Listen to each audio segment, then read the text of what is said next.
बदलापूर प्रकरणावर हायकोर्टाचं लक्ष, घटना लपवल्याबद्दल शाळेवर कारवाई करणार. सुनावणी दरम्यान हायकोर्टात सरकारची माहिती. बदलापूरच्या शाळेत गुन्हे शाखेचं पथक, गुन्हे शाखेकडून शाळेची पाहणी करून शिक्षकांची ही चौकशी. एसआयटी पुढे काय कारवाई करणार याकडे सगळ्यांचं लक्ष. उद्धव ठाकरेंची दुपारी पत्रकार परिषद, महत्त्वाच्या विषयांवर उद्धव ठाकरेंची पत्रकार परिषद. राज ठाकरेंची भंडाऱ्यातील शासकीय वसतिगृहाला अचानक भेट. राज ठाकरेंनी बदलापूर घटनेनंतर शासकीय वसतिगृहातील मुलींची केली विचारपूस. महाराष्ट्र लोकसेवा आयोगाच्या बैठकीला सुरुवात, विद्यार्थ्यांच्या आंदोलनाबाबत बैठकीत होणार चर्चा. बैठकीमध्ये काय निर्णय होणार याकडे सगळ्यांचं लक्ष. एमपीएससी विद्यार्थ्यांसाठी शरद पवार मैदानात, विद्यार्थ्यांच्या आंदोलनावर योग्य निर्णय घ्या, शरद पवारांचा सल्ला. रोहित पवारांनीही घेतली एमपीएससी विद्यार्थ्यांची भेट.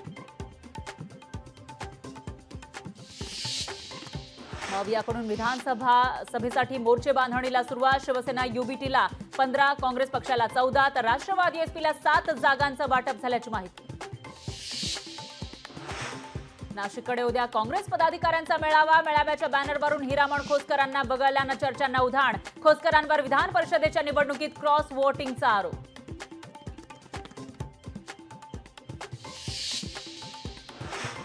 केंद्र सरकारच्या Z+ सुरक्षेवरून राणेंनी पवारांना डिवचलं. शरद पवारांना कोण मारणार हे कळतच नाही. शरद पवारांच्या सुरक्षा वाढीवर निलेश राणेंचा प्रहार. पंतप्रधान मोदी महाराष्ट्र दौऱ्यावर. 25 ऑगस्टला जळगावमध्ये मोदींची सभा. लखपती दिदी महिला कार्यक्रमात पंतप्रधान मोदी करणार संबोधित. वाढवण बंदराचे 30 ऑगस्टला भूमिपूजन. पंतप्रधान मोदींच्या हस्ते होणार भूमिपूजन. विविध कार्यक्रमांनाही लावणार हजेरी. बसच्या कंत्राटी कर्मचाऱ्यांचं आंदोलन सुरू. आंदोलनाचा बेस्ट उपक्रमाच्या देवणार बस आगारातील बस सेवेवर परिणाम. आंदोलनामुळे प्रवाशांची मोठी गैरसोय. अंबरनाथ इथल्या काकुळे ग्रामस्थांचं आंदोलन मागे. आयआरसीटीसीच्या लेखी आश्वासनानंतर आंदोलन मागे. पुढील काही दिवस रेलनीर बाटली बंद, पाणी मात्र मिळणार नाही. मुंबईच्या किनारी नवे क्रूज टर्मिनल उभारणार. जहाज दुरुस्ती केंद्रासह नवे अतिरिक्त क्रूज टर्मिनल उभारले जाणार. कार्गो वाहतूकही दुप्पट होणार.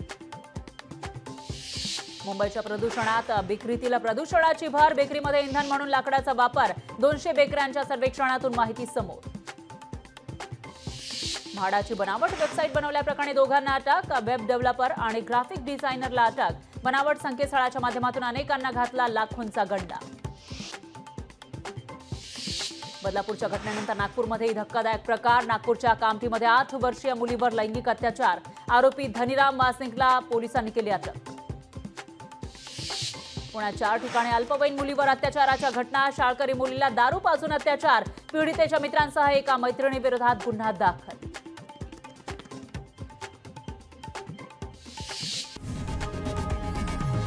लोकशाही मराठी ऐका, पहा, जागरूक रहा.